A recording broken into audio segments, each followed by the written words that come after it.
Hello and welcome to the random Lord of the Rings fanfiction reading. Now, so how this is going to work is, well, first of all, thank you, Keela, for recommending or requesting Lord of the Rings fanfiction. So here it is. But I know you didn't specifically couldn't pick a specific fanfiction. So I actually got this idea from fellow creator Maiga Vidal that I would just pick like a random fan fiction and just kind of go with it. It's interesting that you picked Lord of the Rings, Keela, because I read the books a very long time ago, but I've never seen any of the movies because my mom, she had a rule when I was a kid that I couldn't watch any kind of movie adaptation before I had read all of the books. And by the time, to be fair, I was really young, and I don't know how much I got out of Lord of the Rings trying to read it as a 7-year-old. So by the time I was done with all of the books, because it took me a long time to get through them, I wasn't interested at all in watching the movies. Unfortunately, I at the time, it just kind of sapped all of my interest out of it. So I vaguely remember the books because, like I said, I read them a really long time ago. And then up until you requested the fan fiction, I had never seen any of the movies. But, because I kind of knew I was going to be reading Lord of the Rings fan fiction, I decided to finally go and sorry, I was just pulling up the stream on my phone so I could see the chat. I decided to actually go and try to watch at least part of the first movie. I think I only got about 20 minutes, half an hour in, unfortunately. I've been in the middle of pre-filming a lot of stuff because next week there is actually, or rather this week, it's Monday. So this Friday, there's going to be no live stream because I am getting gum surgery. So I will probably still be recovering from that on Friday. So there's no live stream on Friday. So I've been kind of in the middle of pre-filming a bunch of stuff. So I wish I could have gotten farther into the first Lord of the Rings movie than I did. Also, I kind of it's going to be a random fan fiction. How's this going to work? I'm going to go onto fanfiction.net, and because the order in which it shows you automatically is just by whoever updated last, I'm just going to pick the first one that's in English because obviously I need to be able to read it. But I took, before I started the live stream, I kind of took a peek at kind of the meta of the Lord of the Rings fandom, because I remember when I was younger, a lot of the Lord of the Rings fandom at the time kind of centered, or the fan fiction at least, a lot of it centered around Sam and Frodo and them kind of being a couple in the fan work. But now I've noticed a lot of the fandom has shifted, the fandom attention has shifted towards the elves. So Legolas, and the woman that's only in the movies. Here's another warning right now, because I've only read the books, I've never seen the movies. There's a lot of things where I'm not 100% sure how they're pronounced. So I'm warning you right now, this might get a little ugly if you're a big Lord of the Rings fan. But okay. So I am going to go into fanfiction.net. Also, a warning, this stream / the fic I'm about to read might possibly be mature. In fanfiction.net, in the rating system, mature fan fictions are filtered out automatically and you have to search for them.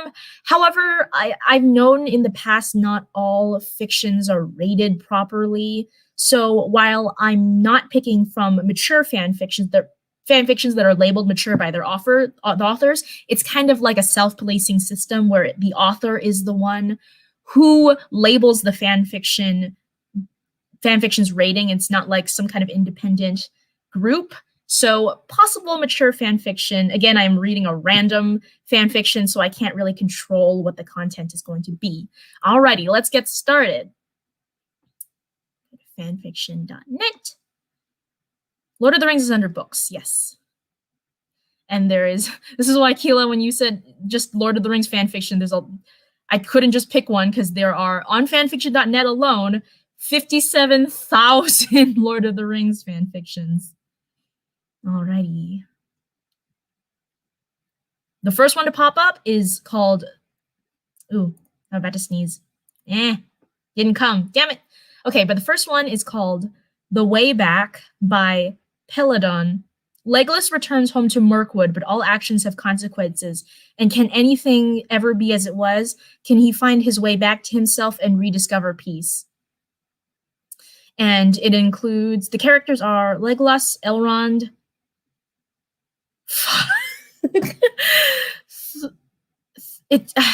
It's like, oh no. Help. Okay, so here's the thing. Like I said, I watched part of the first Lord of the Rings movie. I did not watch far enough to see the elves. I didn't hear what any of their names sounded like. Oh no. Thrandruil. Thrandruil. And Toriel. God, here we go.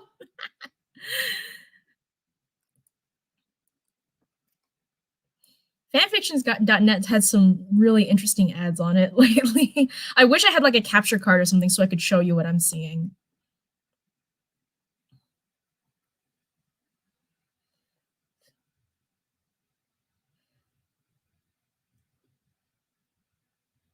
All right, we got an author's note at the beginning. Characters belong to whoever international law says they do. That's an interesting way to open up your fic. Where this is not me, I am content. For pleasure, not profit. If the shade of Tolkien still bothers with this earth, I hope he will accept my apologies for my inadequacies in writing for his wonderful creations. It is done with deep respect. Oh, okay, it's kind of a Lord of the Rings style writing. I kind of like that.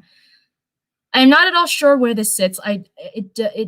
It's not a crossover. It's not a crossover as such. Okay, unless it's one between a commercial fan fiction and canon, but I'm not at all sure how you categorize that. Oh, categoris. He spells it with an S, not a Z, or she, he or she, they. So this is somebody from the UK. I'll set as Lord of the Rings, though it is actually set between the end of The Hobbit and the start of Lord of the Rings, and is concerned in getting Legolas back to where he should be and to who he is. Oh no. Okay, confession here. I have also not read or seen the Hobbit movies. Help! Alrighty. I'm just gotta keep going. Alrighty, The Way Back, Chapter 1. Dark thoughts upon the road. The hooded rider on the white horse had traveled for 2 days down the gloaming of the woodland road without sight of any living thing, a sign perhaps of the change in the fortunes of this land. Once, and not so long ago, it would have been madness to ride this path on a loose rein with a wandering mind, but the rider and the white horse was doing just that and remained unmolested. Had that rider paid more attention to the world around him, he would have noticed changes other than the lack of molestation. He would have seen that even in the present cold, and despite the silent emptiness, signs of new life were emerging to be read by those who knew how, and this rider should have read them better than most. Yet he remained oblivious to them as to most of his surroundings, instead being lost in some other world within himself. His silent absorption in his thoughts did not impede his progress, despite the cold shadow of the woodland, for he and his horse knew this path too well to fear losing it. Nor would he be overpowered easily should danger suddenly threaten, for he was well armed, with bow, knife, and sword, though the need for such precautions was greatly lessened now that the necromancer had fled his southern fortress, and the spiders and the spawn of his dark magic had withdrawn from the forest. Or so rumor would have Thranduil's power now stretched further from his halls than the day the rider had last traveled this road. Ahead of horse and rider, the tunnel of trees stretched without apparent end, the light within it but a pale imitation of itself, as if it had been bled of its power by some snow dragon's evil breath. Yet that air moved constantly despite the confines of the forest, ruffling the smaller twigs and branches until they scraped together in hoarse moans of protest. The sound in the chill at last penetrated the rider's abstraction, and he pulled his hood closer around his neck and urged his horse to a slightly faster pace.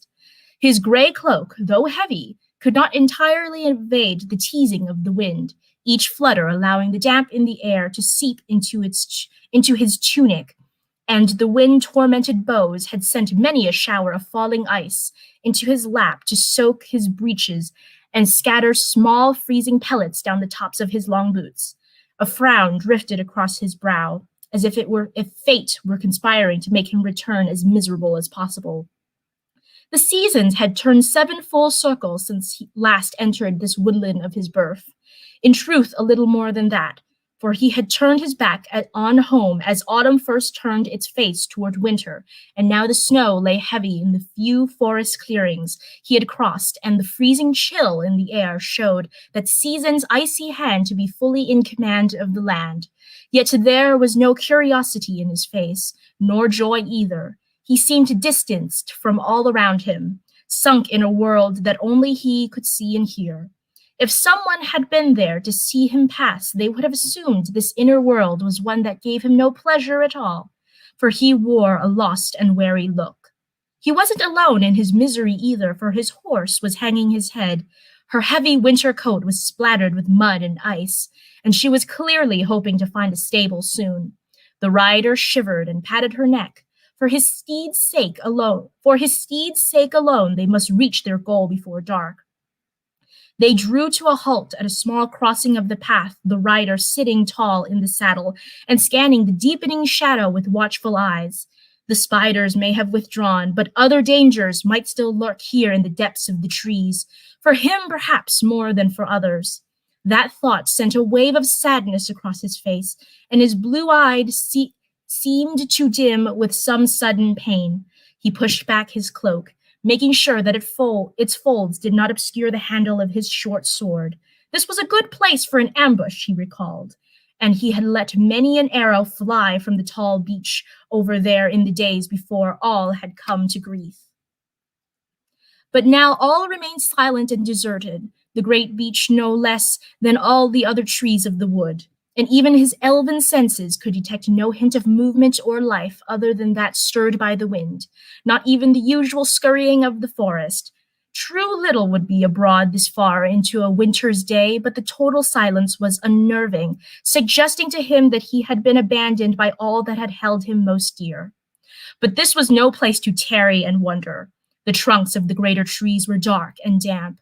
Those branches that still had a covering of shabby green were dusted with ice, and the sky, where it could be glimpsed, was as gray as Thingol's legendary cloak. The shadows were quickly lengthening on the eastern side of the trees, betraying the aging of the day. The pale winter sun had not turned westward before the cloud had overtaken it, but he knew the night could not be far away. Time was not on his side if he was to make his objective this day. Little around him suggested that shelter would be close to hand, but he knew that if he followed the offshoot of the main road that wound through the press of saplings to his right, he would have saved many miles and give him just enough time to reach shelter before the light was too poor for his mount to step in safely. Even so, he paused a moment, long shivering with something more than cold. Doubt seemed to assail him, and the look of loss was replaced by one of fear, as a string of unwelcome thoughts took hold of him. Was he so truly forsaken? Was this silence rooted in something more than winter? What evil might have befallen his land in the time of his absence? He had heard that the shadow had lifted from the wood, but how much of that could he believe? Would he find the halls of his kin as deserted as these trees appeared to be? What might have happened to his father, whose power secured them, in the time since his leaving? As he stared into the dimness of the road, he felt a wave of impatient anger at himself. Why had he been wandering the byways when he should have been here protecting this homeland and his kin? The sudden thought of his father tore at his heart, and a look of deep distress settled on his face as a bitter regret for the time and manner of his leaving took hold of him again. Some shame, too, as memory of the reason for that leaving surged. But such thoughts were not new. They had ridden with him every day of the last 7 years, and though that period was usually as nothing to an elf for him, it had seemed 1,000 years. He had thought that his return would give him mastery of them, but it seemed that was not to be the case. With a sigh at the thought, he urged his weary horse onwards again. She knew the road well, and his ears pricked forward as she scented the familiar air. Her rider, however, seemed once again to be oblivious to all around him. As he rode through the places of his past, there was no escaping either his thoughts nor his doubts and fears. Had the weather been kinder or the day less advanced, he might have turned aside from the road, so dark were his musings. Too late now to undo what had been done, too late to prevent the harm that might have flowed from his actions, too late, perhaps, to make amends to those who had endured the outcome of the battle when he had run from it. Too late to unsay things that should never have been said. Nothing of the past could be changed, no more than what lay before him could be. Home, he was going home, he reminded himself. His heart should be lighter than this, and there should be a song on his lips, not the sense of hollow grief. Never did he recall feeling so much trepidation, such regret, on such a journey. Yet it mattered little, for the price, whatever that might be, would have to be paid unless he was to banish himself forever. Once he had hunted beneath these trees with joy in his heart, not even the relentless forays against the spiders dampening his good humor and pleasure in the forest. He had asked for nothing more than to spend his days beneath elm and beech, bathing in the deep green light of the shelter and the bright yellow shafts of the sun where they permitted it. The song of his people, the comradeship of his brothers and sisters of the bow, the companionship of his fellows and his father. On these had his life and pleasure been built, and he had never expected that to change. He had never doubted his future. He would find his one true one, and found his family here amongst the trees and within the protection of his father's halls. But nothing was as it had been. In those days, the forest would have spoken to him, tree and rock and every running brook sharing their song to welcome him home. Every one of his folk would have felt his return and been glad of it, but now there was only silence and a void where once the presence of his people would have been. In the face of such silence, he could only wonder what affection remained to him. The deepening gloom seemed to echo his memories. He knew the fault to be his alone, for he was his people's prince, and they had the right to expect more constancy from him. He had been tested, and he had failed. That had been a dark day indeed. The battle within a city ruined long ago by greed and pride, a pride no less than the one that had sent him fleeing the consequences of his actions and mistakes. To his own eyes, that departure now looked a little cowardly, with more of the child about it than his years could defend. To leave at such a moment when his people were dying, and when his father, his king, had been besieged on all sides, could not be excused for any hurt. For he knew, even as he had raised his sword in a needless defiance that his father had been facing a terrible choice, torn between duty, the need to preserve his companies, and his desire to see the battle won. Yet with the bitter knowledge that even if he retreated and left his dead, he could only postpone his fight. The dragon was gone, yet the coming war might still burn this world. A sliver of ice fell on his cheek, and the rider closed his eyes as the memory of his father standing in the snow returned, and not softened to any great degree by time. How that memory had mocked him during the days of his wandering. It came to him in every dream and moment of quiet. His father, with despair and loss so clearly written in his face as his son has spat accusation and challenge at him. The father who had loved him, fresh from a battle not of his choosing, his face still spattered with the gore of the enemy, and with the lifeblood of his dead staining his boots, attacked by two whose loyalty he had a most right to expect. His father had grieved for his dead and for his son, but that son had turned away as if indifferent, had left him to bear that grief and the grief of his people alone. Even when he had seen his disillusion complete, he had made no apology. The eagles had come and the battle tide was turned, but he had not waited for the final outcome, or to see the boats of the dead prepared. Lost in his own misery, he had taken a fast horse, this horse, and sped away from the source of his pain, first north and then west. Yet his flight had brought him no peace. Elvish memory was long for both pain and joy. It was something that had to be mastered if an elf was to remain within the world. In the first days of his flight, he had wondered if he could bear it, feared that it might consume him, driving his spirit from his body to wander the world unseen until the end of days. Perhaps it was the painful memories of his father that had kept him anchored in the world, for he found that much as he wished to let go of all that he could not, that something within mocked him for the very thought. He had sought out the ranger called Strider, but found no sign of him, either north or south, nor met any who had heard of him. Only then had he wondered if his father had offered him the quest, something to pursue, so that his flight might not be totally without purpose, that he had given him a task to keep him anchored in the world. The thought weighted his spirit further, for it spoke loudly of how fearful his father had been at the moment of their parting. Yet it also gave him strength, for had he destroyed his father's love, then he would not have cared enough to create the quest. In the lonely watches of the night, as he lay and listened to the singing of the earth around him, he held that action in his mind and warmed his heavy heart with it, and promised himself that when the time was right, he would go home. It was on the first day of spring of the 3rd year after his leaving that he had realized that, though he grieved still for all that had happened, he thought of her no longer, except perhaps to wonder where she had gone, for he knew that she could never return to the woodland realm, that he had experienced true bitterness, for he knew that he had been mistaken in his desires, and that everything that had followed had been for naught. Sitting under a starlit sky, he had watched the land below him and understood what he should have always known. Had she been the one that they would both have known it, there would have been no question. Had she been the one and his rank had weighed upon her, then she might have held from him, but she would not have pursued the dwarf. Only then had he wondered what his father had known of the matter, for he was far-sighted in many things and had known her well. If he had understood the hopelessness of his son's case, then much was explained.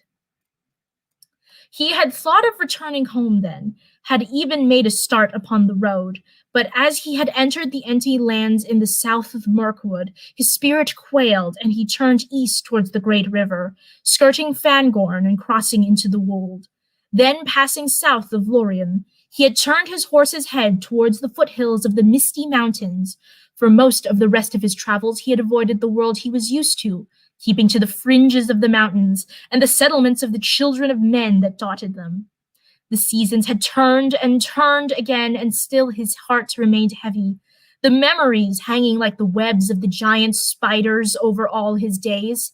When he slept, his dreams all too often pulled him back into the foothills of the lonely mountain and the bleak plateau of Ravenhill. Sometimes he felt that he was drowning in that icy river, and he wondered what cold shores he would land upon if he would ever find himself again.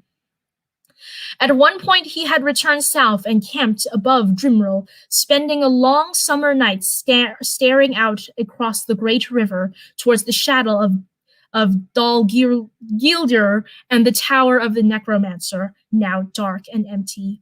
It held a strange fascination for him, the sighting of it bringing a feeling he could not explain. He had wondered if he should cross the river again and make some assault on that dreadful place, to make amends by ensuring it could never again threaten his people. As he watched the starlight dust its grim towers with silver, he had considered if doing so would restore his peace. If he were to perish there, at least his death might have some meaning, and his father would never know of it.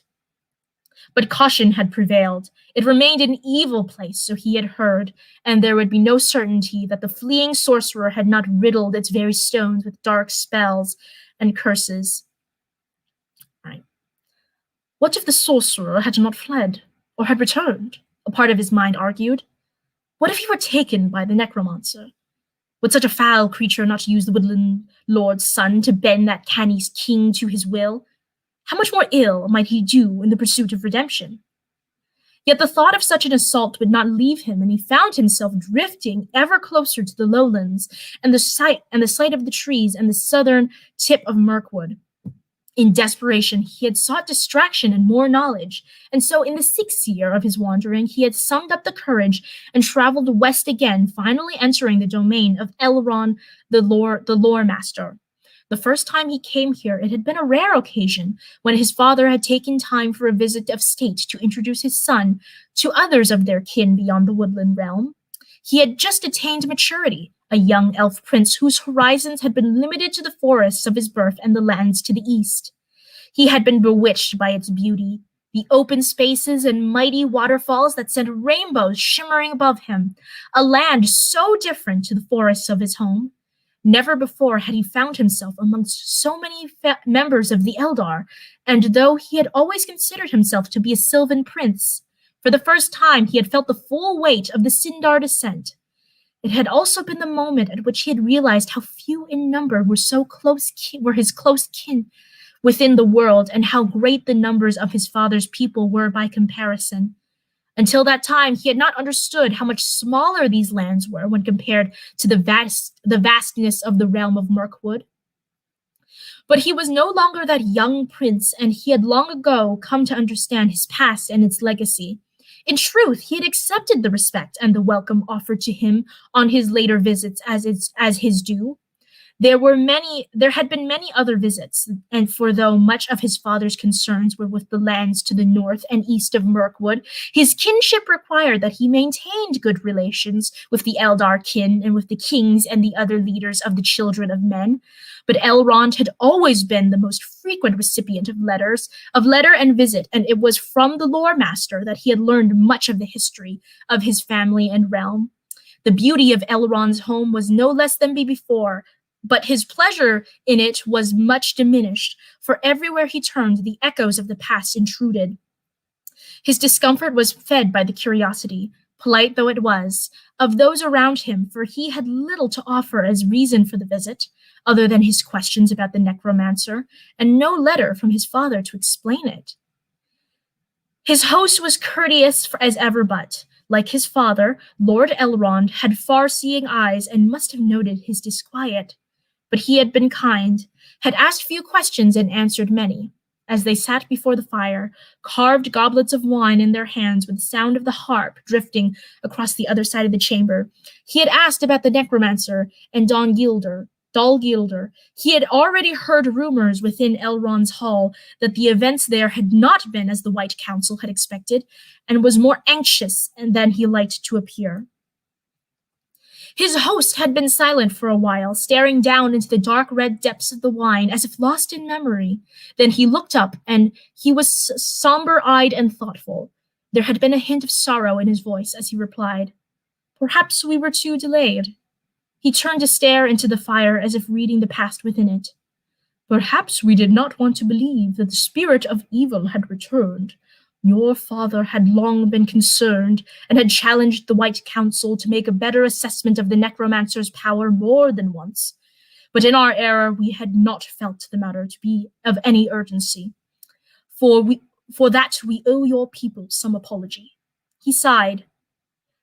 Thranduil had always believed that Sauron would return in some guise, and the sorrows of his past against the darkness had given him not only a dislike of war, warrior though he is, but also a considerable caution where the unknown and unexpected is concerned. I'm mixing up my accents already. Elrond shrugged and watched his silent visitor for a moment, taking a sip from the ancient cup in his hand. Blue eyes watched him closely, and he found himself thinking how like his father this prince was. Finally, he drained his own cup and gave a rueful smile. "Perhaps it was simply that he saw the evidence more clearly, for I know that your people have fought long against the spiders spreading from the south. He would have had us act before we did, but the council balanced the risks of that action against the fortress and the nature of the current harm, and agreed long ago that we would not take any direct measures unless it became clear that the evil was growing. Thranduil accepted that, though I recall it took considerable effort to convince him, and he moved his people further north so that the creatures of the dark would find it hard to follow. But though the evil pursued him, as you will know, he and we contained it. Elrond rose and poured them both another glass of wine. None of us considered that the necromancer was any great threat, and certainly never did we suspect that it was the great evil returned. The spiders were the only true sign of the influence dwelling in that fortress, and though they poisoned the forests, it was not to a degree that could not be recovered. It did not seem such great magic of itself, and still we thought that the evil that had once dwelt there was gone, and what little remained was sleeping. Yet it proved to be the greater evil, the visitor said quietly, hoping to hide the fact that this was something of which he had no knowledge. Elrond sighed again. Yes, as I said, we knew it to be an evil place full of dark magic and fearful spells, but that the spirits of the Nine had wakened was unexpected, much less. He stared into the firelight again, his mouth set in a grim line. Only lately did we fully understand our peril. Weak as Sauron we remained, only Lady Galadriel could act against him, and it tried her sorely. Had we delayed but a little longer, the matter would have been grave indeed. As it is, he has fled to the east, and while the ring remains lost, he will stay there, never again to wield power in Middle-earth. And if the ring were to be found? Elrond met the watching eyes with deep gravity. Pray that it is not. But if fate should decree it so, that it must be denied to him at all costs, were he to regain it, the world would burn again, and all light and life would be lost to darkness and pain. The visitor leaned forward in his chair, and the blue eyes seemed to light with some unexplained fire. What then would be your counsel? Sauron is gone, you say. Should I venture to Dol Guldur as so that I may report its state to my father? Should we look to pull down its walls? Elrond looked at him in concern, a deep frown upon his usually calm brow. Has Thranduil given you such a task? Is that in his mind? I would not have expected it of him. Is that the reason for your journey? Does he fear that even now we chose to leave his kingdom at risk? Fear it so much that he will risk his son? How little trust of us must remain in him if that is indeed the case. Elrond rose quickly and came to stand over his visitor, dropping a hand onto his shoulder.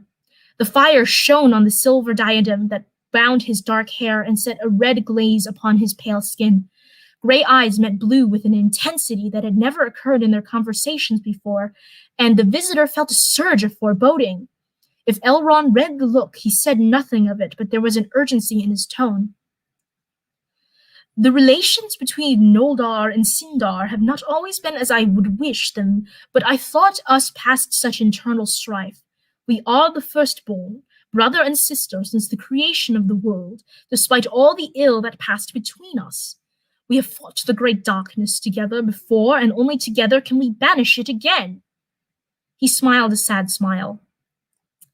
I have fought alongside your father at time of great peril, starred and suffered with him. I have walked in the blood of enemy and friend and buried the mounds of our dead with him.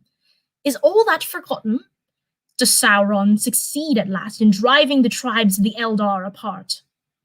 Elrond saw his visitor swallow hard at some thought or feeling that he could not read, and a cold hand clutched at his heart.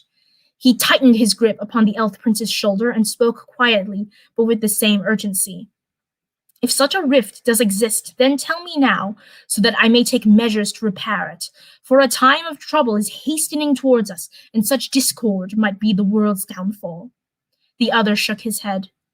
There is no such rift that I know of, and he has not bid me to go to Dol Guldur, but the quest he tasks me with has come to naught as I passed around the south of Mirkwood. It came to me that I lone scout must go there about there unseen and learn valuable information by the visit. A look of relief passed across Elrond's face, and he relaxed his grip. I see. For that I will admit to being most grateful, but with your leave I will charge you with message for your father all the same, for myself and all the council, to deliver when you return home. I would not have him think that our failure to act sooner was for carelessness." The visitor nodded and smiled slightly. "I do not return home immediately, but I will carry the message with pleasure." Elrond returned the smile, but he felt the tension in the shoulder beneath his hand, a betrayal of something he could not fathom. There was a momentary flash of something deep in his clear gray eyes that could not be read by his visitor. "In your time, my lord, for they will travel best with you. As for the fortress, I would ask that you stay away from it, for nothing and no one goes unseen within the shadows of that dread place. The time to tear it down may yet come, but not until the evil can be considered truly banished, or our need is dire beyond imagining. For the moment, caution still seems the best course.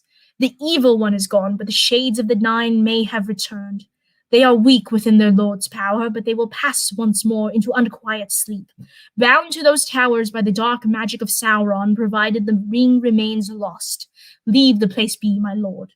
The creatures of lesser evil are dispersing, and it will cause no more trouble for your kin if all stay away." He turned and seated himself in his chair once again, his robe pooling in a river of deep red around his feet. For a moment he seemed to turn his attention the music of the harp and the taste of the deep red wine, but it was only a little time, barely a verse of the song drifting upon the harp strings, before he spoke again, and it was clear that the tract of his thoughts were unchanged, though he continued with apparent care. "I have heard that many of Sauron's new legions were destroyed at the Battle of the Five Armies. If that is so, then it is cause for some joy, as it will slow his return to power and may purchase many seasons of peace." He looked into the blue eyes, watching him from across the firelight, and spoke softly. "But that peace has cost your people and our other allies dear, for which there is also much sorrow." He paused as if listening once again to the song, and his eyes seemed to seek back into the past, as if reading some ancient wisdom in the music. Then he drew a breath. "Peace we may have, but I fear it will only be a short time. The loss of Smaug may slow the coming of the time of trouble, but I do not think it will prevent it, that nothing can. The great sorrow still awaits the world." When he received no answer to his remark, but an inclination of the fair head opposite, he turned his eyes back to the depths of his wine. "Dane is now king under the mountain, a situation that must be lived with, but I confess it will make for some difficulties in the future. He never been the most reasonable of dwarves, and they are a generally difficult race. It will be fraught with difficulty for your people in particular. As you must already know, Dane distrusts our kind and has long disliked your father's power in the area around the mountain. He considers the friendship between men and elves to be a general threat, and your own kin a particular one.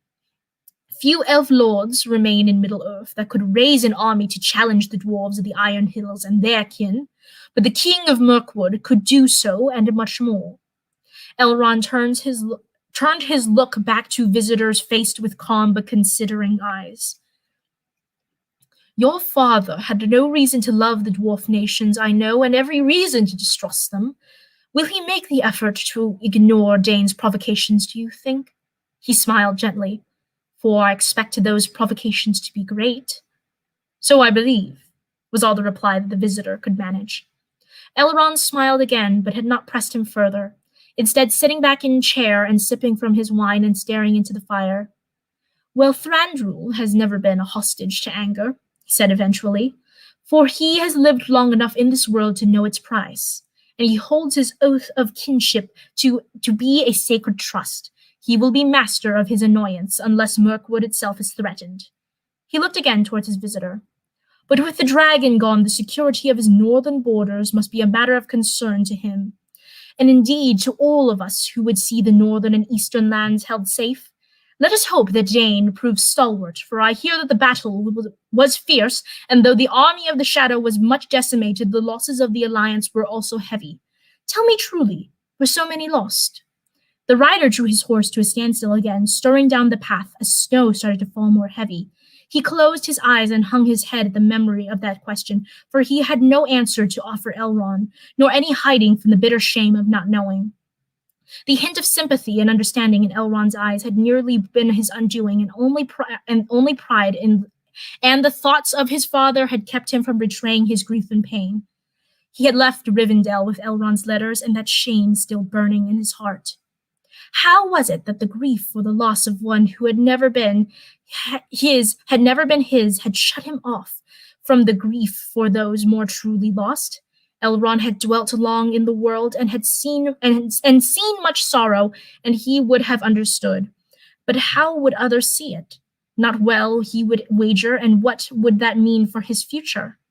But the past could not be changed, and he would have to face the results of it at some point. The truth was that he yearned to be home, ached to be back amongst those he could call his own folk. More than anything, he wanted to defend this forest that was his home, his birthright, and his wandering had taught him that it would need to be defended, and maybe sooner than he or any would wish. A stamping of feet and a soft whinny brought him back to the present moment. They had been still too long for the weather. He leant forward and stroked the snow-splattered mane in apology. Forgive me, my wandering wits, he said softly. He cast one more look around him, then leaned forward in the saddle again to flick the ice from his horse's ear. Not long now, and you shall have shelter and the sweetest hay you will ever know. He spoke softly, as if afraid to dislodge more ice from the rimmed trees. Pulling his hood forward, he shivered. I hoped that my welcome would be half as warm. With a gentle nudge, he encouraged his horse forward again. He had come this far, and he must continue, for he must know if he still had kin, if he was still Legolas, son of King Thranduil, Prince of Mirkwood, or simply a wandering elf without family or folk. Wow, okay. That was all of chapter 1. That was chapter 1 out of... I can't finish this. Out of 59 chapters. Okay, wow. So that's chapter 1. Ah, it was so tempting to stop in the middle. It was so tempting. It's as something like written in like Lord of the Rings style, the pacing's not bad. It's pretty typical, like, but I just, when you think of like fan fiction as a genre, you do not think something's gonna be that long. So thank you everybody for sticking through it with me. Wow, I need a break. Basic Bitch says, hey, hey, hey, hey. We're reading a random Lord of the Rings fanfiction. We're currently reading The Way Back by Peladon. It's just the first thing that showed up when I went into the fanfiction.net section that was in English and wasn't rated M. Yeah, wow, okay. I need to get some water. I will be right back. Wow, how long have I already been going for? I've already been going for almost 45 minutes. That was a really long first chapter. I will get some water. Let me know what you guys think of the first chapter.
Alrighty. Whew. So yeah, I as like a something trying to imitate Lord of the Rings style, which I'm not sure how like common it is in the Lord of the Rings fandom to have something that's kind of written in the same style versus something that's written in a more contemporary style. I'm not sure like if that's common or uncommon. It's just kind of what we happen to stumble upon. Um I like it. I like it overall. I do feel I do feel like some of I was like having a lot of trouble, well, especially because I wasn't prepared for how long it was going to be. Um, I had a lot of trouble kind of like verbaging out a lot of the prose because a lot of it is kind of like what we modern audiences would call a run-on sentence. So it was like I had to like I went to college for acting and my school was a Shakespeare school, so I almost like had to start getting into um I almost had to start getting into the what's it called? Iambic pentameter just to keep like the rhythm going in the prose because some of these sentences just go really long for just like kind of a contemporary reader like myself. I mean, I do have some Shakespeare training and like it's Tolkien and Shakespeare are kind of like farther apart than I think people sometimes think, but especially with like the long passages of prose at the beginning, you really kind of have to keep the rhythm going in a way that contemporary fiction doesn't really ask you to, if that makes sense. I'm not an avid fan fiction reader. I only caught the last book. Not gonna lie, was really immersive because of the way it was kind of authentic and reads like Tolkien. Yeah, I agree. I agree. It's certainly not for everybody. I'm going to be really curious how this like live stream does compared to my Fate the Winx Saga one because it's this obviously the styles are very different. It's a very different audience too. I imagine people who read Lord of the Rings versus people who want to read a Winx Club middle grade fantasy. Before I start, I'm gonna check to see how long the second chapter is, guys. I don't know if I can get through. Ooh.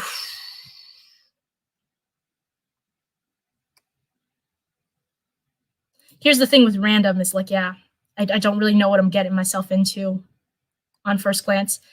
And there is no like the chapter's fairly long. There's no kind of like because you in fan fiction you can have sort of like break lines, like passage breaks, to separate the different passage, but this is just one long passage. I'm gonna try to get through this chapter, but I think that's gonna be it, unfortunately. I do like this, and at the end of the stream, I'm gonna actually I can honestly just do it right now. Also because I think I need a little bit of a longer break before we get into the second chapter. I am going to put the I'm gonna put the link to this fan fiction in the description. I'm also probably gonna see if I can try to message the author once I'm done. Be like, hey, I read your fan fiction live on stream, just to let them know.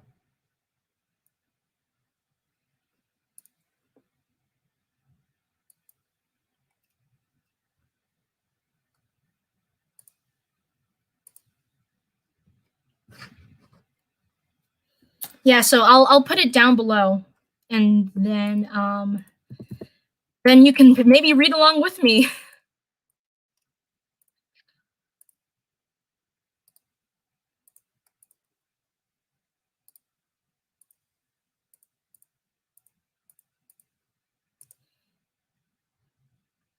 Alrighty, if you refresh the page, or if you refresh the stream, the link should be below in the description.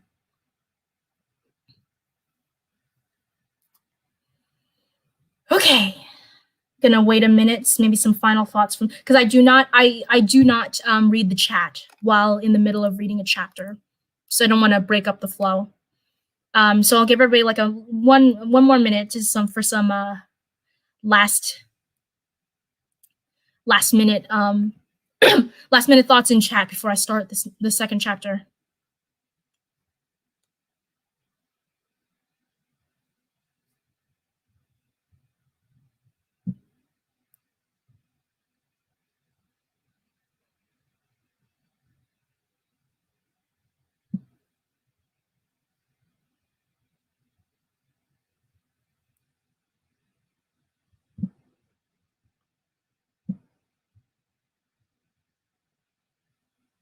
What's going on? I joined halfway and I don't know what's going on.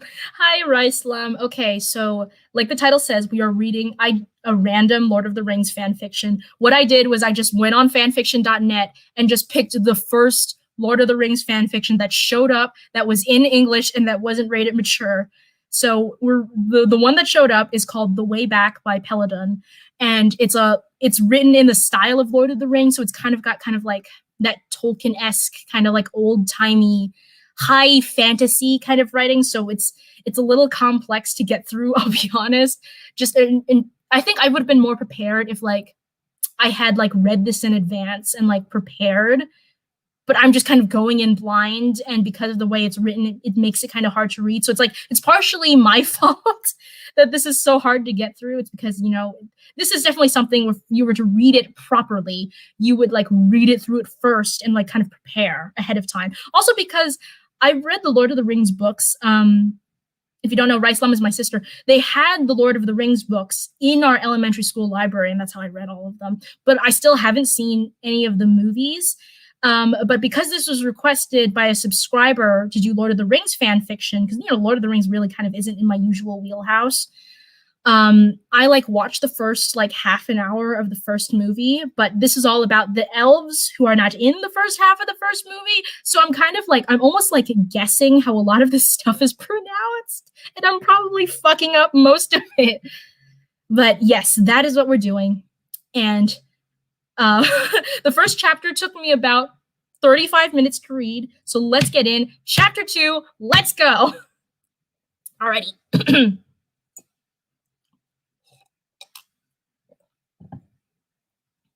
Chapter 2, Cold Comfort at the Gate. Night had dropped like a heavy cloak over the forest by the time he reached the end of the road and crossed into the last belt of trees before the bridge that spanned the river separating him from his father's gates. Above him the sky was black and starless, and the whispering of the restless wind was rising towards a bitter howl.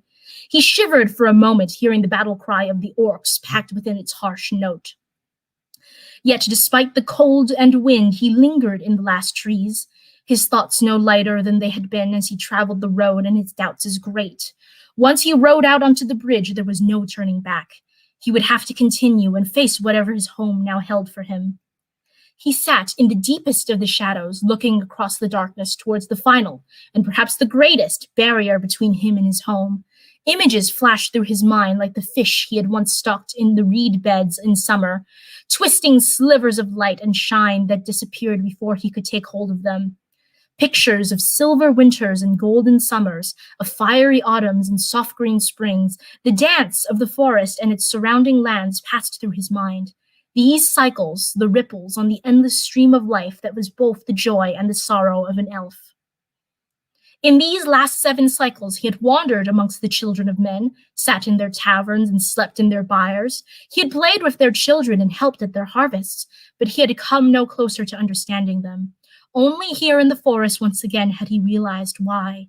He was still young for an elf, and yet he had seen great trees grow from their first timid shoots to be glorious giants and then watched them fail and return to the earth from whence they had first sprung. No mortal would ever see that. They would never see the cycle complete. The bloodlines and great deeds of men, their cities and their hopes and dreams would boom and fail in less than that cycle. Elf and mortal were ever divided by that, however much goodwill there was between them. If he had lost his people, then there was nowhere else for him to go except to cross the sea. Sunk in thought and memory, he was oblivious to the cold and to the restless stamping of his horse's feet and the clouds of white breath he sent out in deep and regular sighs as she looked towards the shelter she was still being denied. The rain was slack, but though she knew that home was just a few steps away, she caught her rider's mood and made no move towards the bridge. How long he sat there he could not say, but finally a plaintive pull upon the rein brought him out of his reverie and back to the present. He whispered an apology and collected his wits. Raising his eyes again, he stared towards his destination, long habit causing him to assess the scene before moving. The river ran free before his father's halls despite the chill, as it always did, but the massive gates were closed. The lack of guards on the forest side told him that they were also barred, and he wondered how often this was the case now, and if Elrond's assurance of returning safely was more wish and less fact than the lore master believed. Or was there some other reason for them to be barred? He stared at the dark doors behind the pillars of stone and felt his heart sink further. In the days before the dwarves came, they had often been open, though always guarded. Even on a winter's night, they might be unlocked, or at least the braziers lit, spilling light out into the dark surface of the river, the sound of life seeping out into the silent trees. Some nights he had ridden out with his father, who never seemed bothered by the shadows, to the edge of the forest to watch the sky darken and the stars brighten. In better weather, they would ride further out to the lands to the north and east, where Thranduil's realm reached into the flat and tree-shorn country between the forest and the mountain. Here they might camp overnight before visiting some of the outlying settlements and joining in their feasts. Sometimes they would sit together beside the river and watch the night fish leap between floating petals or leaves or ice, depending on the season. But these rides had become fewer as the spiders became more numerous and the incursion by orc and other spawn of the darkness increased. Then his father spent ever more of his time on errands he never explained.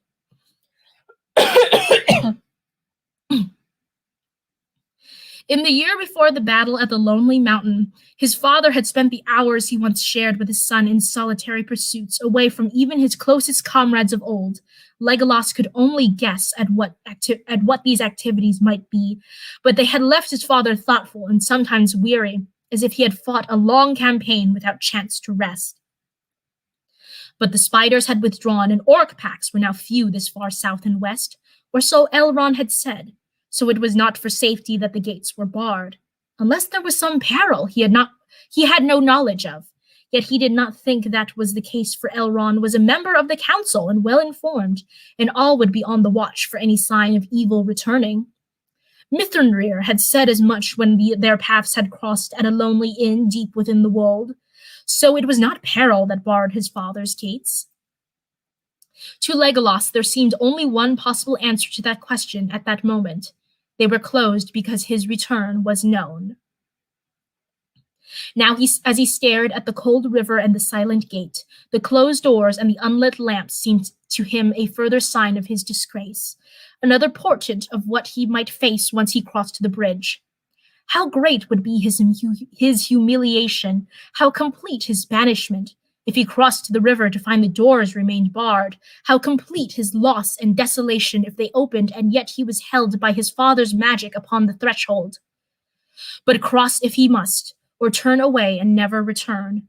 With a sigh of resignation, he let his horse move forwards and step onto the bridge. They were no more than a pace or two across what he heard the sound of bars being withdrawn and the creak at the massive doors swung back. Light streamed out, gilding the surface of the waters below him and scattering the shadows behind him. In that light, he caught sight of several palace guards, armored and helmeted, with lances at the ready, their shielded faces hiding both their identity and their thoughts. A pace closer, and he saw other figures emerge from within the halls, and these two wore no helmets, though all had weapons at their belts. More than one of this company he had known well, elves he had shared many hunts and skirmishes with in the past, many songs and feasts too. In times past these, friends and comrades would have called out to him, welcome offered in jest and friendly taunt. But not now. No voice was raised in welcome now. No familiar smile dawned. None of them moved towards the open door. Instead, they stayed behind the guards until another came from behind them with a burning brand and lit the braziers on each side of the gate. The lamps flared up bright and white, sending echoes of their flames into the dark waters beneath the bridge. Still, no one stepped across the threshold or raised a voice in welcome. Only the soft clip of his horse's hooves and the hiss of the heating lamps could be heard above the low song of the waters passing beneath the bridge. Is it night? He told himself, and deep winter. They can expect no one, and so caution must be their watchword, and in the past I would have expected no less. Yet how can they not know who it is that approaches? He pushed back his hood, allowing the light of the torches to bathe his face so that they might see him better, and he pulled his cloak closer around him, shielding the hilt of his sword to assure them them of his good intent. But there was no change in their stance, and the light he would once have felt for them was dimmed, the familiar warmth and sense of oneness absent. As with the forest, he could feel no echo of their lifelight. It seemed as shielded as the guards' faces. Nor was there any outward sign of recognition. In face and stance, they were impassive, and even as he drew closer, they looked at him as if he were a stranger. Legolas felt another wave of sadness wash over him, but it was shot with the first faint vestiges of hope, for no weapons were drawn, no arrows nocked. At least none of them here saw him as an enemy. As he reached the threshold, he slid down from his horse, handing the reins to a young elf without armor who had hurried forward from behind the line of guards. A groom, no doubt, though not one he recognized, at least in as much as he could see, for the young one kept his eyes turned towards the ground. Legolas ignored the averted gaze and turned to draw the package of papers trusted to him by Elrond from his saddlebag. Then turning back towards the door, he pushed them beneath his damp cloak and spoke as normally as he could. "She is weary. The ride has been long and cold. See, she is warmed and fed and given a comfortable place to rest." The order was not needed, for his horse would receive nothing but good care. Yet he found that he had to break the silence, to strive for some pretense that all was well. The groom said nothing in reply, nor raised his eyes from the ground, and taking the offered rein, he led the horse through the gates and away.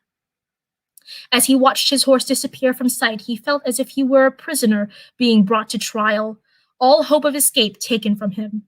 Behind him, night had claimed the forest, and even if he turned and ran, there was nowhere for him to go. He could only go forwards, and hope that in time things might be set to rights. Now that he was dismounted, the guards seemed uncertain as to what they should do. But that uncertainty was less important to Legolas than the absence of any sign of welcome in their eyes. He could feel their unease now, but no sense of joy at his return. The sadness within him deepened as he wondered if this was a sign of how it was to be if he stayed. But then what else could he expect? He had left his kin to the battle, elf warriors such as those standing before him now, to hurry to defend a dwarf to whom he owed no duty or loyalty. Ooh, I got phlegm, sorry. More than that, he'd drawn his sword on his father, their king and commander, and issued challenge as he did so. By the laws of all the lands of Middle-earth, he had by that act alone committed treason. Had it been some other who had behaved in such a way, what would his judgment on them have been? He took a deep breath and stepped forward. If they barred his way, then would know that all was lost and that his wanderings could not end. Worse still, he might find they gave way, but that he still could not enter, for these were his father's gates, secured by him against their enemies, and none entered unless his father permitted it. No one could bring him into the halls if his father's gates would not let him pass. Perhaps that was the source of their confusion. They did not know if the gate would allow him passage or not, and did not want to present it if he were denied. But they gave way, drawing back their lances and allowing him to approach the threshold. Legolas squared his shoulders and stepped forward to face his final test. Relief washed through him as no magic descended on him and no barrier held him. One more step, and for the first time since the battle at the Lonely Mountain, he entered into the halls of his people. Behind him he heard the great doors close and the swish of cloaks as the guards turned and resumed their inward-facing positions. The closed door had not been for him, it would seem, unless it was now closed to prevent him leaving. But there was no sense in that, for having been permitted to enter the gate, it would not allow him to leave again with his father's consent. I know I don't normally read the chat, but Rice Lum, yes, could you please make me some tea? Because I'm gonna finish the end of chapter 2 and then probably be done with stream. Thank you so much. The others remained silent and parted before him as he stepped forward, standing in line to either side as watchful but as expressionless as before. As the closing doors banished the chill of the night, gentle warmth rose to greet him, the gift of the hot springs that Thranduil had diverted when first he moved his people here and built his fortress against their enemies. This warmth was aided by the line of flaming braziers that flanked the entrance hall. With a sigh of relief, he shrugged off his ice-glazed coat and draped it over his arm. Only then did he turn and look towards those watching him. "Where is my king?" "At arms, my lord." The voice of his father's steward came from the other side of the chamber. Legolas turned and looked at him, meeting the same carefully schooled and non-committal look as that worn by the guards and his comrades of the past. The steward gave him a very small bow and indicated that he should follow as he moved out of the chamber and into the passage leading deeper into the halls. Without a look behind him, Legolas obeyed, but he could not hide his surprise. At arms? Now, as night draws on? To practice this late in the day had never been his father's habit. The steward sighed and shrugged. It has been a busy day, my lord, and he had not had any earlier chance. But he will not let the day close without he spends some time with a sword. A look laced with some fleeting emotion that Legolas could not read drifted over the steward's face, but when he spoke again, his tone was as carefully schooled and as expressionless as before. He told us that to be prepared for your arrival, and I have instructed that your rooms be made ready for you. I am sure that a chance to bathe and a change of garment would be most welcome after the cold and dirt of the road. Legolas didn't wonder how his father had known of his return. There was little that happened within his realm or the lands surrounding it that Thranduil didn't know of, but it was clear that he did not intend to greet his son here, and it would be wise to accept that graciously. So he smiled and strove to answer as he would have done had he just returned from a long hunting trip or some official business. That I would, for the snow is thick in the wildlands, and more that one road is impassable even on horseback. Many of the smallest streams and rivulets are frozen even beside the forest road. It looks as if this winter has been a hard one. Indeed it has, my lord. Just keeping the river open the full length to the lake has taken much effort. Legolas nodded. I imagine so. Winter has always been hard upon the river. Either it sets a stone or overflows like a squeeze-washed skin, or both in quick succession, as I well recall. Many a dunking I have had when ice suddenly decided to be water again. The steward smiled. Indeed, my lord, but this season even the raft elves have found the river hard to negotiate, and there have been times when even wine could not be transported in safety. Legolas smiled, for warm wine was a staple of his father halls in the coldest part of the year. A great trial for all concerned, and not least for the raft elves themselves, he said. It is a harsh task to navigate the winter river without something to warm the blood. There was a pause as they turned a corner and passed another group of palace guards. Legolas inclined his head in salute, but the reply was slow to come and hesitant when it did. If the steward noticed, he gave no sign. Legolas suppressed a sigh and followed him down the now deserted passage. How goes the rebuilding of Dale? He asked after a moment.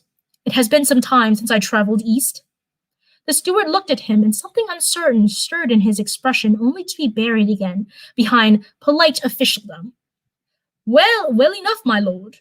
We have spared as many craftsmen as we may to help, but the task is a large one, and there is much to do here, but also needs skilled hands.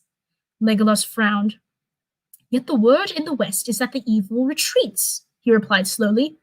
Or so I have been told. The White Council has purged Dol Guldur of the evil seeping from the place it stemmed. I understand that both spiders and orcs are rarely seen now this far south and east. The fortress and surrounding forest is under constant observation from the Golden Wood, and any change must be noticed.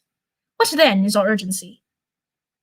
The steward hesitated, and again there was that fleeing look of uncertainty before he replied. I am sure your father is best fitted to explain that, for there are few outside his inner council who know the sum of what he strives to do. Legolas felt a surge of alarm, the first not on his own account since he had started on the road, but there seemed little purpose in asking more. Beside him, the steward was now talking softly about the autumn floods and the increase in the price of grain that had resulted, how they had established new observation posts on the edge of the dark forest, and the memorials his father had raised to the dead of Laketon. Another turn in the passageway and a great sweep of stairs took them up to the long twisting walkway that led to the entrance of the hall of audience and the gates of the royal apartments. It was in this direction that they turned, their feet chiming on the polished stone. As always, the gates were guarded by members of his father's personal guard, their shielded faces and draped black cloaks echoing the statues of warriors of the past. These guards were some of their most experienced warriors. Most were Sylvan elves, but among their ranks there were a few who had traveled with his father from the west. As a child, he had found them both terrifying and fascinating in equal measure. Now he wished he might see past their veiled helmets and read their faces to better understand what lay before him. The guards opened the great silver gates to the royal living quarters as the pair approached, but they made him no salute, and he had expected none. When at their posts, their guards recognized no one but the king. Thank you.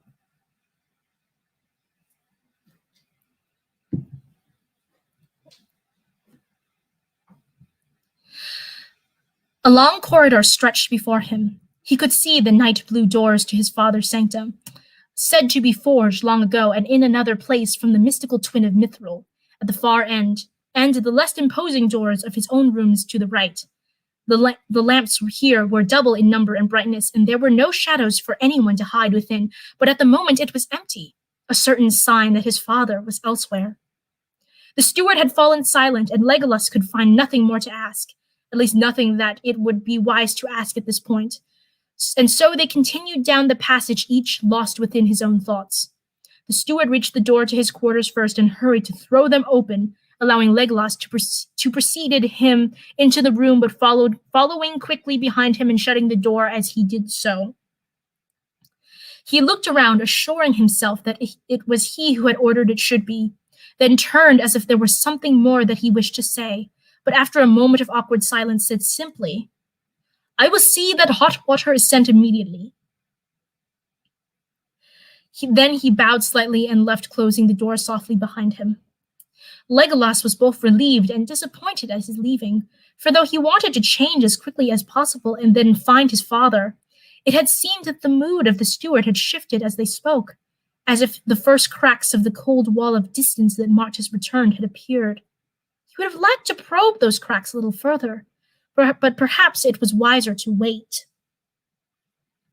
He put the letters from Elrond onto the small table beside the couch, smoothing the thick parchment and wondering, not for the first time, what they contained. Then he threw down his sodden cloak onto a chair before sitting down on the end of the couch and pulling off his wet boots. He threw them into a corner in a gesture of defiance. He would only need them again if he had to leave. His tunic followed, and then his breeches, and dressed only in his undergarments, he crossed over to the balcony and looked out across the forest river. From here, he could see the gate, but in the shadow and the pillars, he could not bend by those below him. But there was no one to see him, for though the braziers still burned brightly, the gates were shut and all was silent.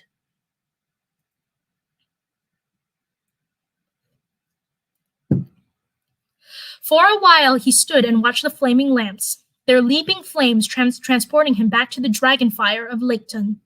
The town on the lake had smoldered for days, or so Mithrandir had told him, and in the end there was nothing left but blackened timbers, twisted iron, and ash. Long after they had thought the fires extinguished, small outbreaks would occur in unlikely places, and this despite the cold and early snow. He had understood then why his father insisted on halls of stone, for a forest would burn nearly as easily as a town of men. Legolas shivered at the thought. Lucky it had been for the forest that the treasure of the mountain and dale had been enough to keep Smaug satisfied. If he had not been, then the trees would have burned, and only these halls would have remained unscathed. Or would they? Would Smaug have been able to cross his father's gate? Perhaps, but perhaps not.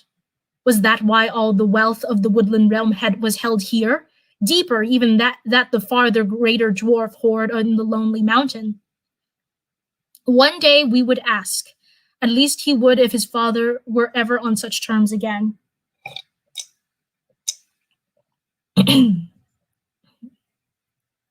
One of the braziers flared brighter for a moment as the fire found a particularly rich source of fuel, and the flame took him back in time to another fire in a much humbler dwelling. What had Mithrandir been doing in the world? How was it that his business, whatever that might have been, had taken him to that isolated hamlet a long way from the road?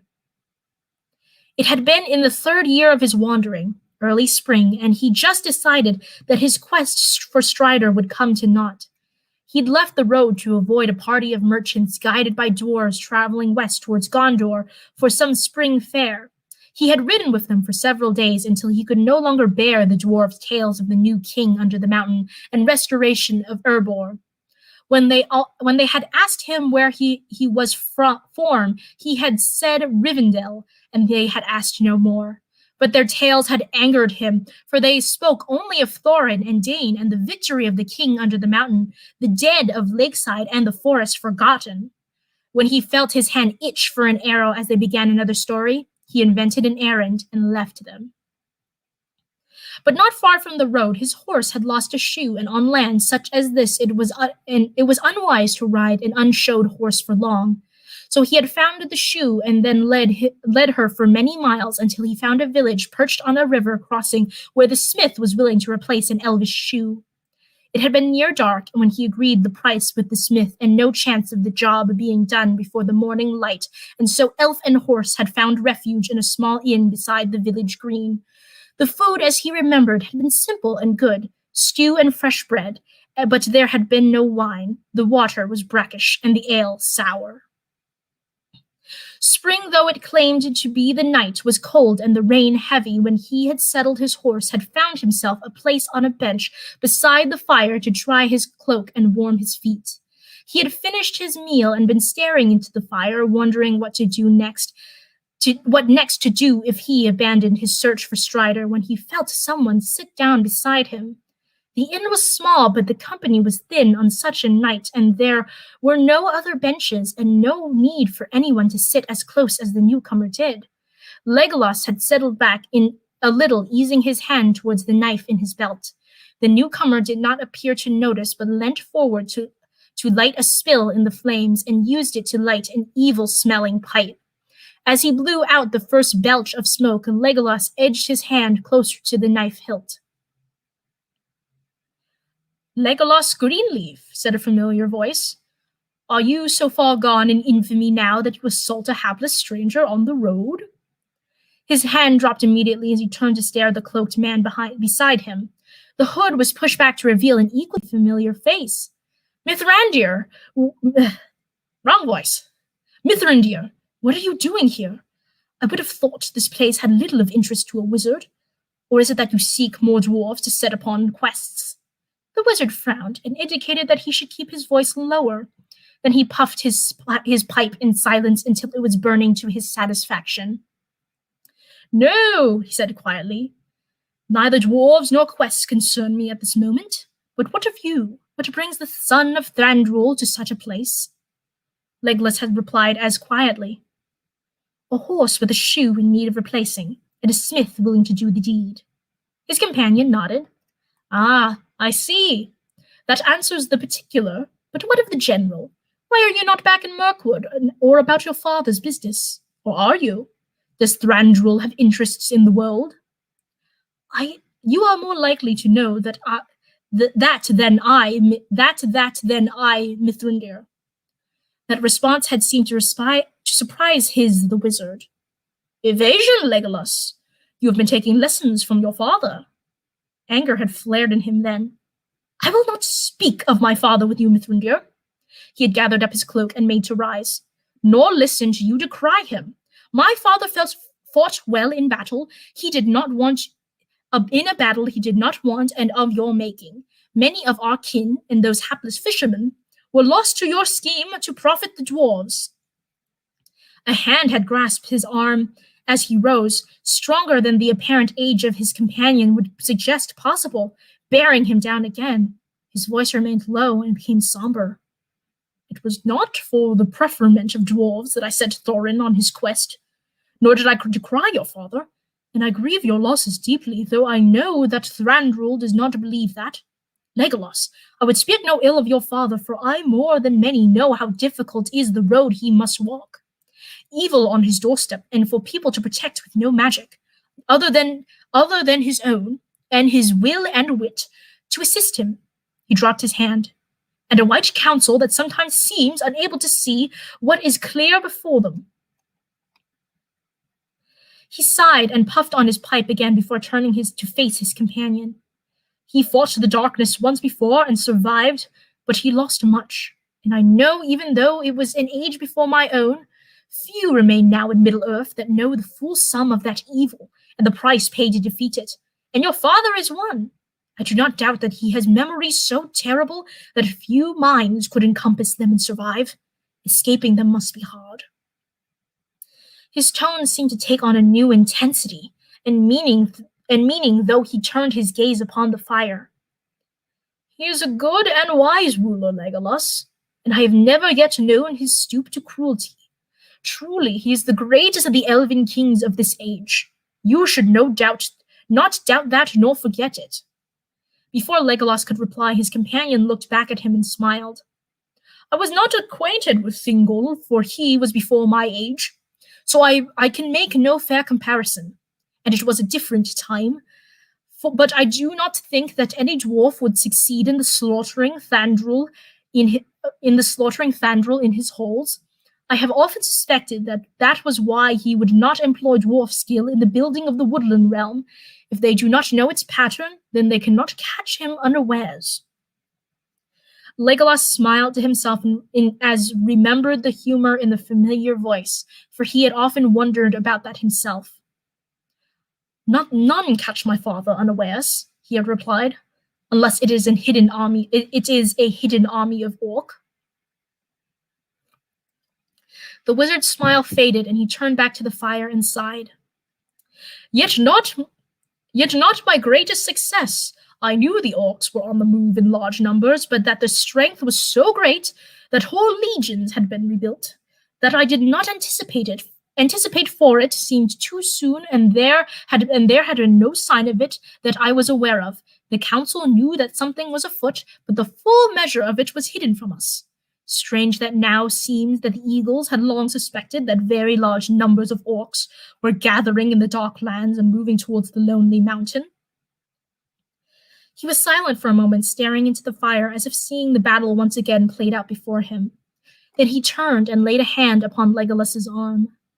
But I ask again, what it that takes you so far from your home?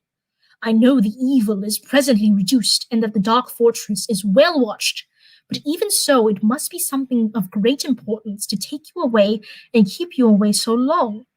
I was with your father not half a year ago, and I was told that you had been absent for some time. Legolas remembered the uncertainty that had shaken him at that moment, and his sudden recollection of how the wizard had mentioned infamy. Fear had surged within him, and he had wondered what to say. In the small silence that followed, he thought he saw sympathy and understanding in the other's eyes, but he turned away from it, unsure of what was already known. Finally, he fell back on his father's last instructions. I am Leda, a ranger among the Dunandian. My father sent me to find him, but so far there is no trace. The wizard frowned. Strider, you say? But why would Thranduil send you? The words faded away, the sentence incomplete. A look of deep concern passed across his face. Then in a moment it was gone. He puffed on his pipe again. Well, no doubt he had his reasons, though it seems a strange thing for him to do. You know this ranger? No, though I have heard of him. Can you tell me where I might find him, or what his proper name might be? Not at this moment. As for his name, did your father not tell you? No, he said that I must discover that for myself. Something deep and sad flashed momentarily in the wizard's eyes. Ah, I see. Then you can help me find him. As I said, for the moment I could not tell you where this strider is, nor help you find him. But I think you will find him, though perhaps not when you expect to. He had refused to say more than that, and they talked then for a while of the fate of Laketon and the persistence of the dragon fire and the bard's determination to rebuild Dale. At some point that he could not recall, nor how they had arrived to it, Legolas discovered that he was alone beside the fire with no sign of his companion anywhere within the inn. The following morning he had resumed his quest, but he had not found the ranger called Strider, nor anyone who might tell him his true name. Another failure to lie before his father's feet and ask forgiveness for. But he was home. For the moment he remained one of the woodland elves, and for that he felt gladness and a lessening of the chill of despair. He turned from the panorama of the night and crossed to the adjoining room. His favorite robe was draped across a pile of drying sheets, a luxury he had not known since sconce leaving Rivendell. Legolas wasted no time in shedding the remainder of his damp clothing and wrapping himself in the robe before returning to the balcony and the sight of the night beyond.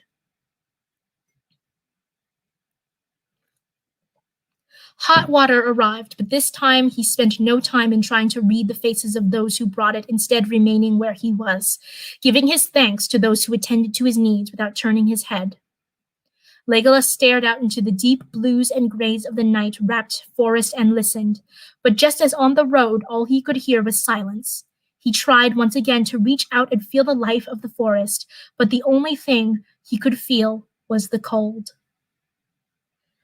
And that's the end of chapter 2. Oh my god, my voice is dying. I liked chapter 2 a lot more than chapter 1. I think it's building really well.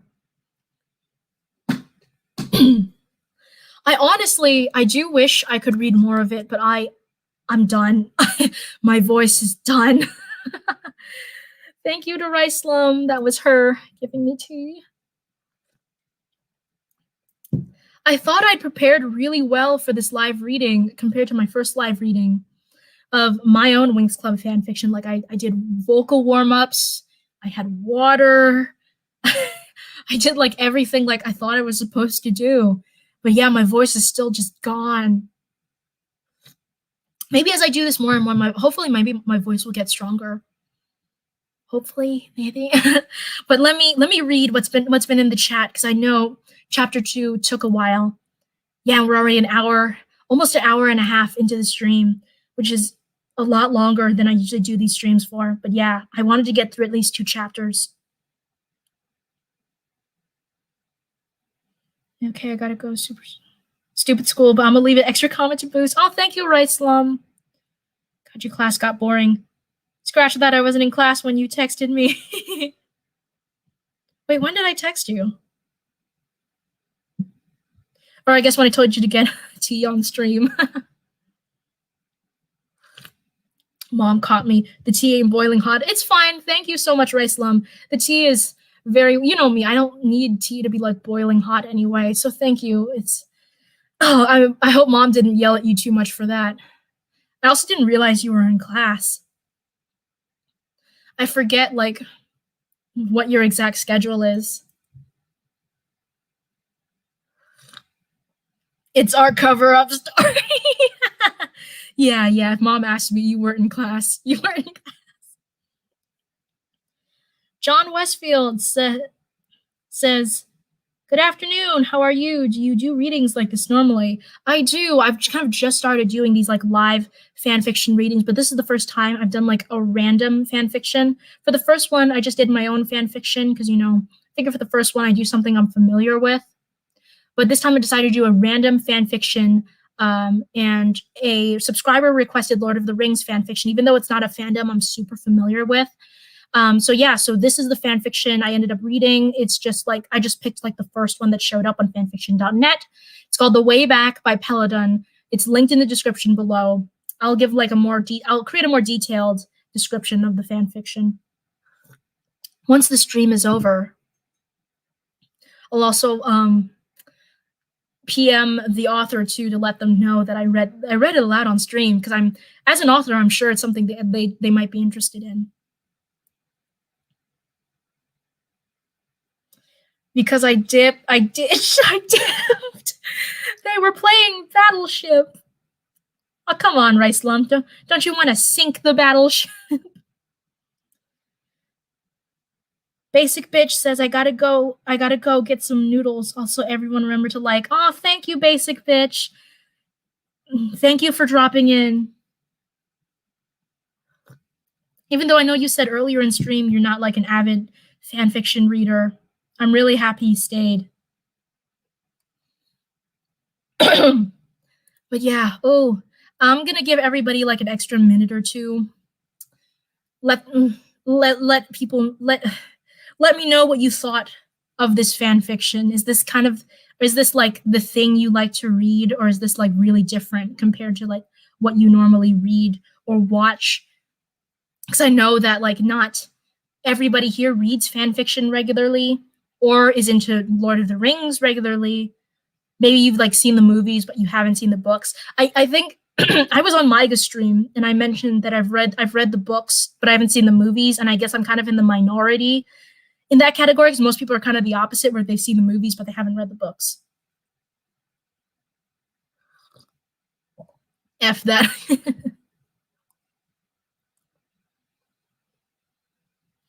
I like stories with your name in them. This may be me showing my age here, but I've never liked stories with your name in them. I think that definitely existed when I started reading and writing fan fiction, but I think it's kind of a trend that picked up kind of like after my like peak age of reading fan fiction. I've also noticed it's like that trend of having your name. I feel like Wattpad writers still use it a lot, but it's kind of died out in a lot of other areas. OCs, I feel in general, have kind of died out as a trope. Like I said, it's something I still see on Wattpad a lot, but AO3 and fanfiction.net, it tends to be kind of honestly more stuff like this. It's a little more in depth and involves kind of like whatever the kind of the popular character of the day is.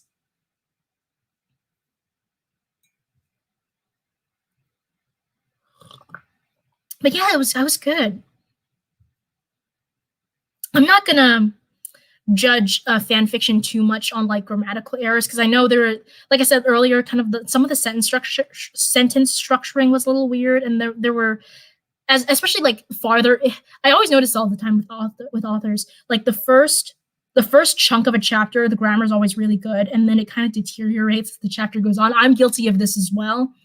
But yeah, I never kind of like ding fan fiction authors for like basic grammar mistakes, because it's not like they wouldn't know if they saw, like they wouldn't know if that's like a grammar error if they saw it. It's just because like in fan fiction, you're really not incentivized to like edit. You're kind of incentivized to kind of just write a chapter and release it as soon as possible.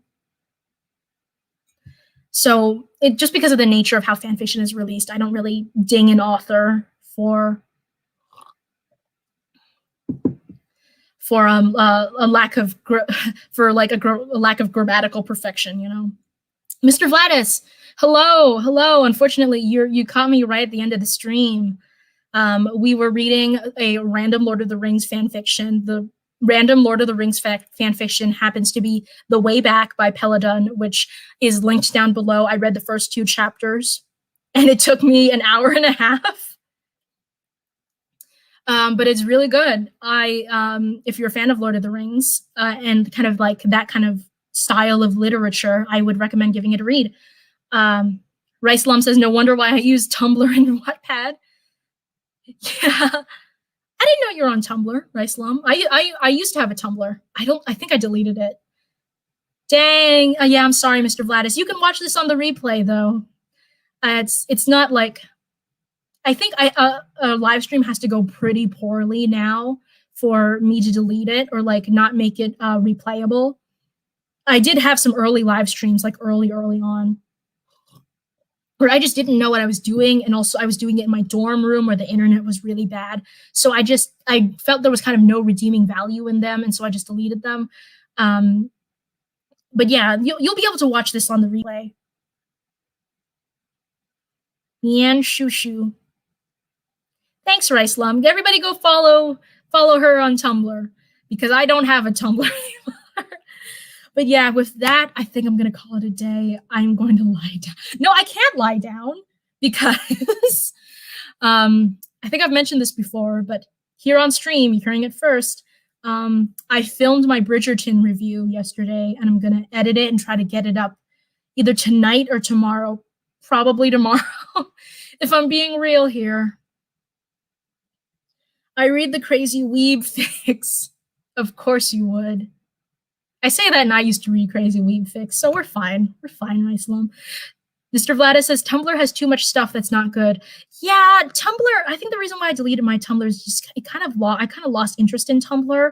It was just kind of a lot of the same stuff, and also like, at least in a lot of the fandoms I was in, a lot of time, a lot of people were getting into like fandom fights, and it just kind of wasn't the vibe anymore for me. Yeah, I gotta dig for an hour. What game are you playing?